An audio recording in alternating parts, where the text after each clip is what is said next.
When a desperate mother sent a single, coded text message into the dead of night, she had no idea it would reach a 48-year-old biker named Styx, 800 miles away in the humming cab of a Peterbilt. That one message, a plea for help disguised as a mundane weather report, triggered instincts honed in the dust of Afghanistan and polished on the lonely highways of America. It set off a chain of events that would see Styx and his Iron Sentinels MC brothers ride through darkness and danger to pull a young woman from the clutches of a monster she had once tragically mistaken for love. The world outside the windshield was a smear of blacktop and fleeting white lines, a hypnotic rhythm that could lull a lesser man to sleep. But Styx, born David Carter, was not a lesser man. At 48, his frame was lean and wiry, a collection of hard angles and corded muscle that had earned him his road name. He was a man built for endurance, not for comfort. The cab of his 18-wheeler was his monastery, a solitary space filled with the low drone of the diesel engine and the quiet ghosts of his past. He was a retired Army Ranger, a widower, and a full-patch member of the Iron Sentinels Motorcycle Club. These were not contradictions, they were layers of the same man, each one forged in fire and loyalty. His rig hauled produce from California to the Midwest, a job that suited his love for the open road and his need for solitude. It was just him, the rumble of the engine, and the endless ribbon of asphalt stretching toward a dawn he rarely saw from a stationary bed. Tonight, the plains of Nebraska were a vast, dark ocean under a canopy of indifferent stars. He was on schedule, pushing through the long hours when the world slept, his mind a quiet hum of logistics and memory. Then his phone buzzed. It was a sound he usually ignored on the road. A text could wait. But a strange, insistent feeling, a prickle of unease at the back of his neck, made him glance at the screen mounted on his dash. The name displayed was Carol Peterson. It took him a moment to place her. Carol was the mother of his late wife's childhood best friend. He hadn't spoken to her in at least 5 years, not since Sarah's funeral. Their connection was a relic of a life that felt like it belonged to someone else. The message was short, and it made no sense. Storm's worse than they said.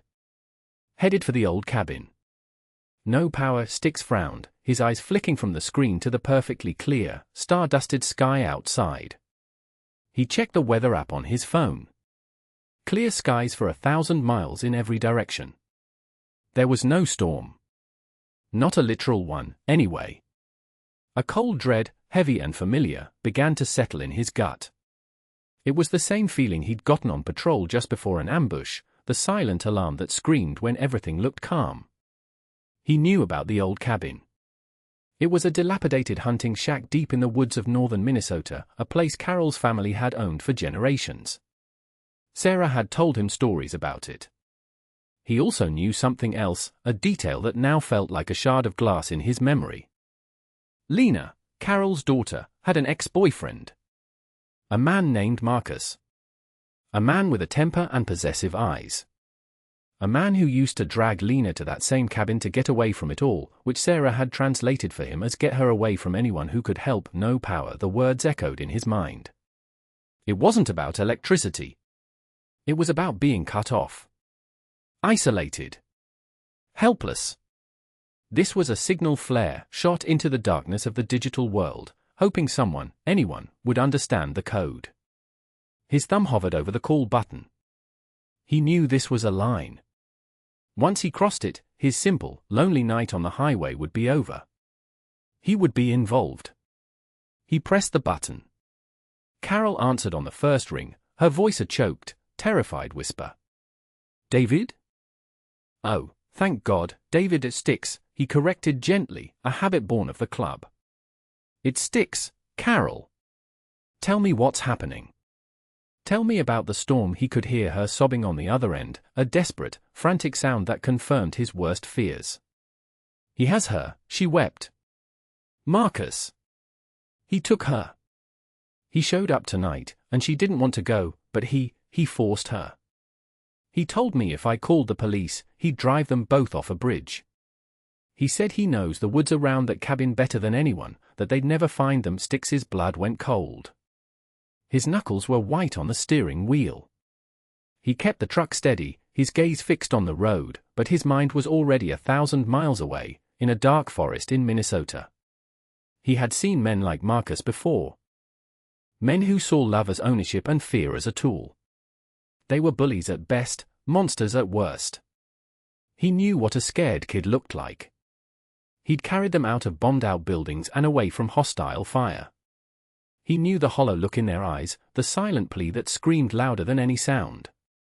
He could picture Lena now, her face pale, her body rigid with a terror she was trying to hide. Marcus would be enjoying that fear. He would be feeding on it. "Why me, Carol?" he asked, his voice low and calm, cutting through her panic. "Why did you call me?" "Because you're the only one I could think of," she cried. "The police, they need proof, they need time. Marcus is smart, he'll talk his way out of it. He always does. But you? Sarah always said you were the most capable man she'd ever known. She said you saw things other people didn't. She said you knew how to handle men like him." The mention of his wife's name was a punch to the gut, a bittersweet ache that never truly faded.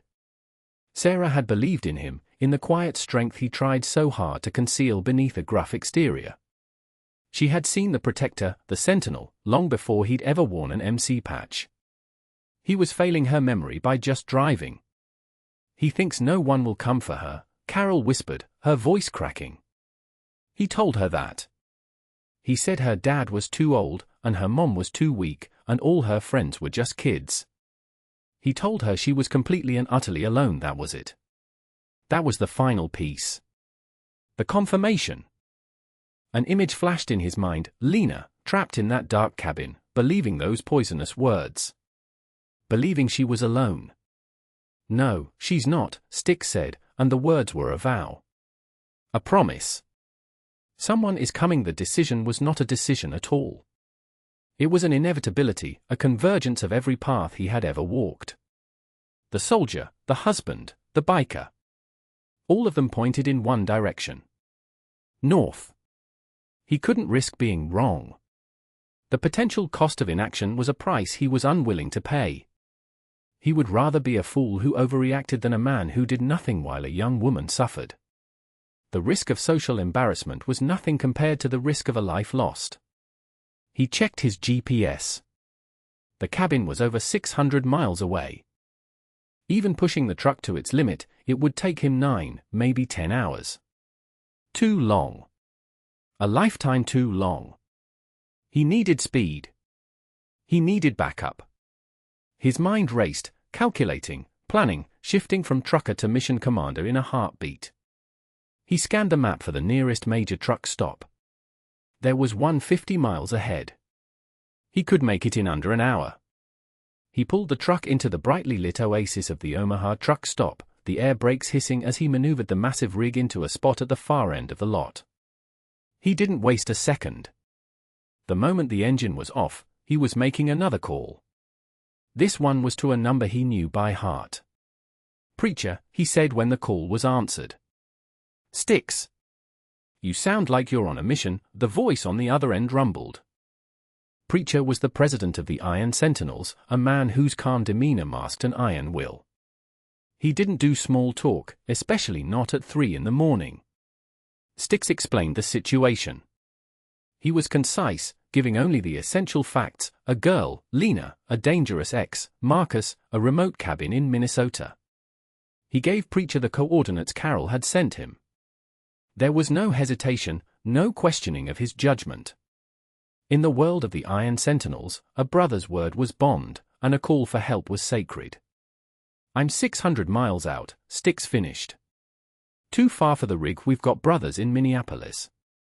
"That's 2 hours from your target," Preacher said, his mind already working the logistics. "I'll get them moving. They can do reckon. What's your ETA on 2 wheels?" Styx was already moving toward the back of his trailer. He had a custom-built compartment, hidden and secure.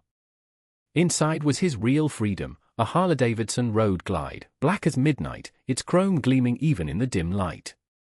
"I can be there in 7 hours if I ride hard. They'll meet you at a rendezvous point 20 miles south of the location. Go dark until then." "Godspeed, brother." The call ended. The Brotherhood was in motion. Men were waking up, pulling on leather vests, their bikes rumbling to life in quiet suburban garages. They were coming. Sticks worked quickly and efficiently, his movements precise. He unlatched the ramp, rolled the heavy bike out, and checked the fuel and tires. He swapped his trucker jacket for his leather cut, the Iron Sentinel's patch on the back feeling like a mantle of responsibility. He left a note for a trusted friend in the trucking community to come get the rig. The cargo of lettuce and tomatoes could wait. A life could not. He threw his leg over the saddle, the familiar feel of the cold leather a comfort. He fired up the engine, and the quiet night was shattered by the deep, throaty roar of the V-twin. It was a sound of defiance, a promise cutting through the darkness. He was no longer David Carter, the trucker. He was Sticks, an Iron Sentinel, and he was riding to war. The ride was a brutal, soul-cleansing ordeal. The cold night air of the plains bit at him, a physical force he had to push through. The world dissolved into a tunnel of headlight beams and the roar of the wind. He rode with a singular focus, his mind clear of everything but the mission. Every mile marker that flashed by was a small victory, a step closer to Lena. He thought of Sarah, of how fiercely she had loved her friends. She would have done the same thing, in her own way. She would have moved heaven and earth for Lena. Now, it was up to him to be her instrument, to deliver the help she no longer could. As dawn broke, painting the eastern sky in shades of bruised purple and soft gray, he crossed into Minnesota. The landscape changed. The flat plains gave way to rolling hills and the dense, dark forests of the north. The air grew colder, sharper. He met his brothers at a designated gas station, a lonely outpost on a county highway. There were 4 of them, led by a burly biker named Bear.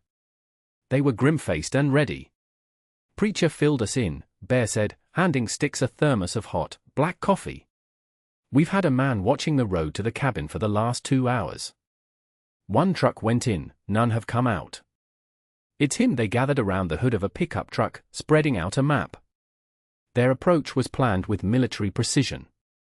They wouldn't go in loud and fast. That was for the movies. This was real life.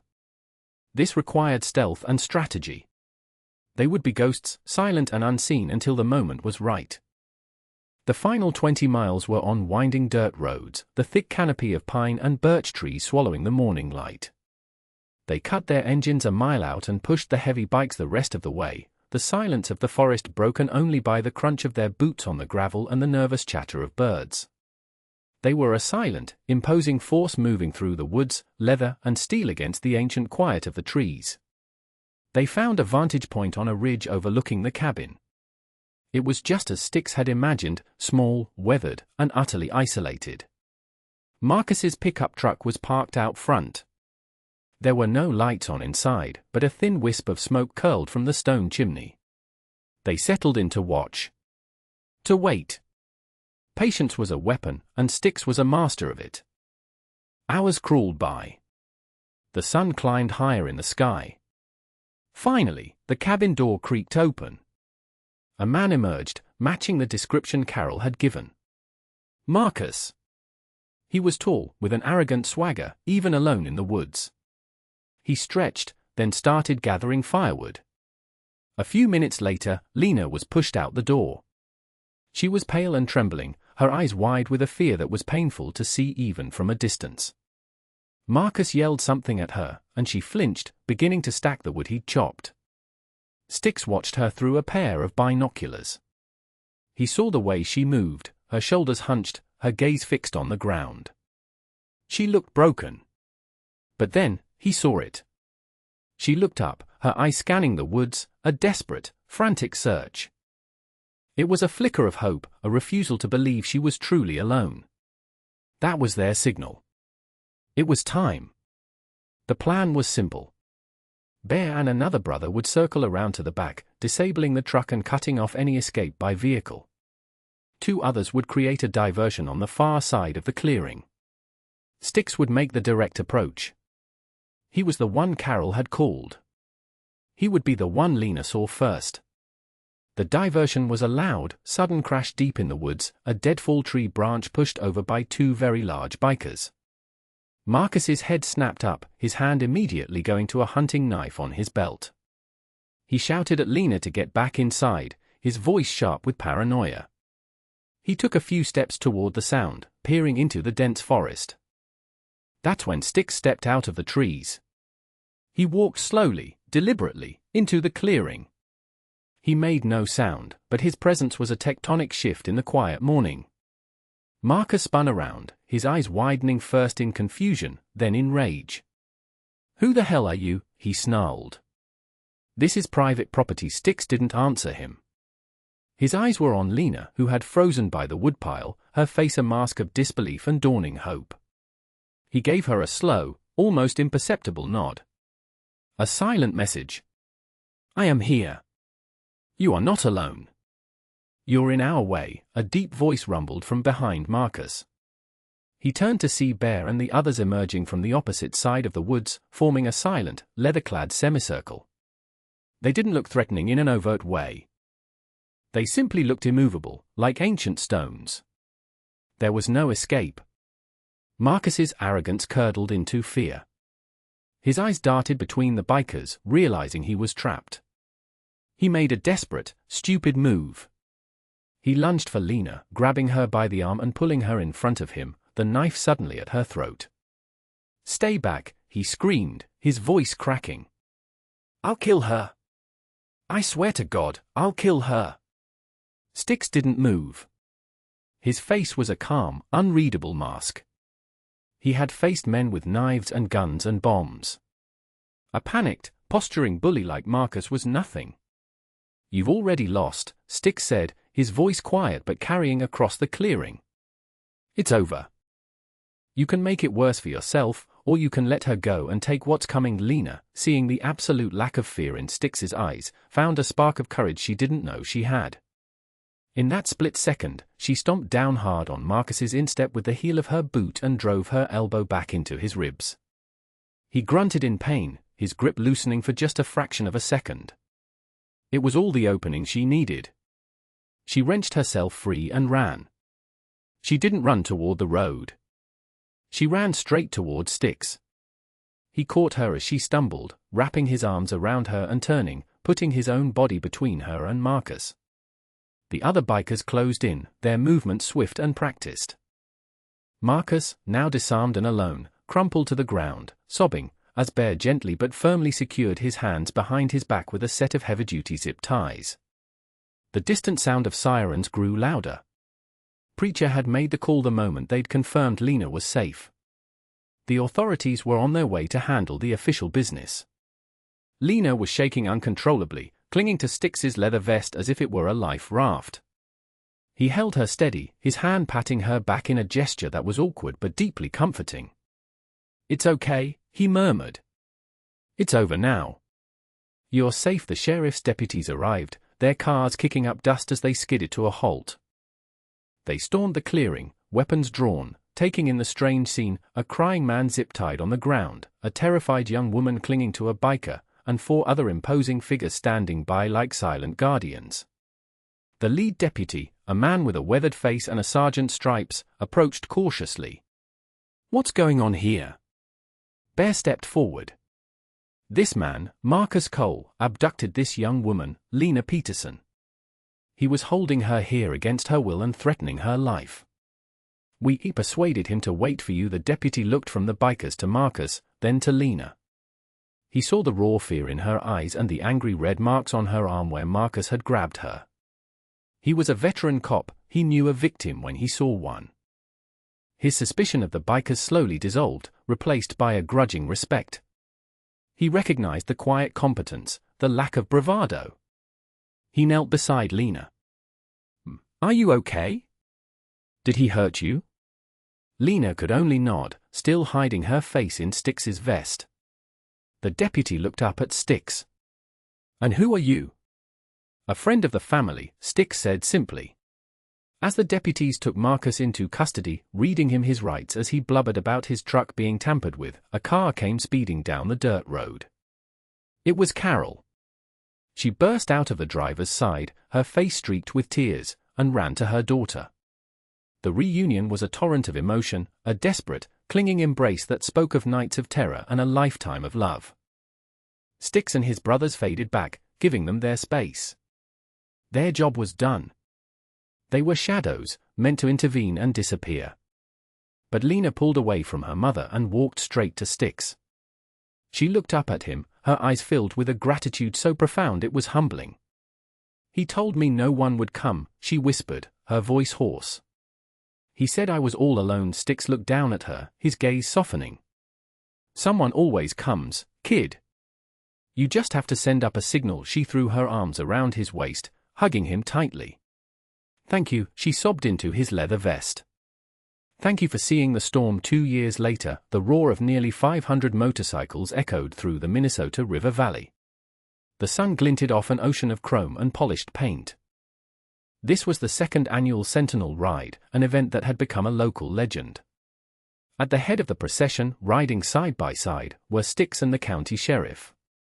Their partnership, forged in a tent clearing in the woods, had grown into a powerful force for good in the community. The Iron Sentinels MC had started the charity ride the year after Lena's rescue. All the proceeds went to a foundation they'd established called the Storm Fund, which provided emergency relocation, legal aid, and counseling for victims of domestic violence. They had transformed their reputation from a feared outlaw club into one of the most respected community organizations in the state. They were still tough, uncompromising men, but now their strength was channeled into a focused, protective mission. Sticks watched the long line of bikes behind him, his heart full. This was a new kind of brotherhood, one that extended beyond the club.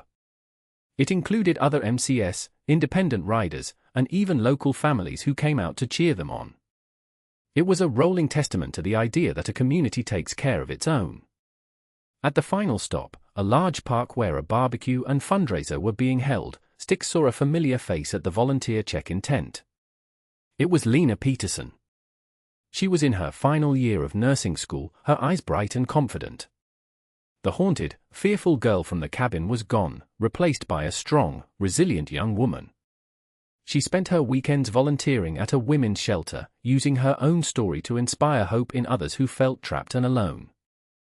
She saw Sticks and her face broke into a wide, brilliant smile. She ran over and gave him a warm hug. "It's our biggest turnout yet," she said, her voice buzzing with excitement. "It's because of you," Sticks said, his voice thick with emotion. "You're the one who gives them hope." They talked every month. He had become a permanent fixture in her life, a gruff, protective uncle figure who had attended her college enrollment and was already planning to be at her nursing school graduation.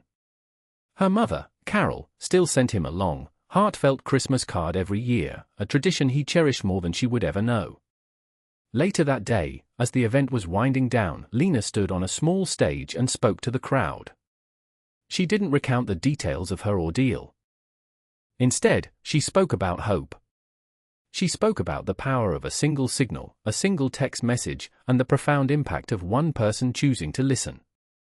"There are people out there who feel like they are trapped in a storm," she said, her voice clear and steady. "They feel alone, powerless, and invisible. The most important thing we can do is learn to see the signs. To listen to the silence between the words. And to believe them when they find the courage to ask for help.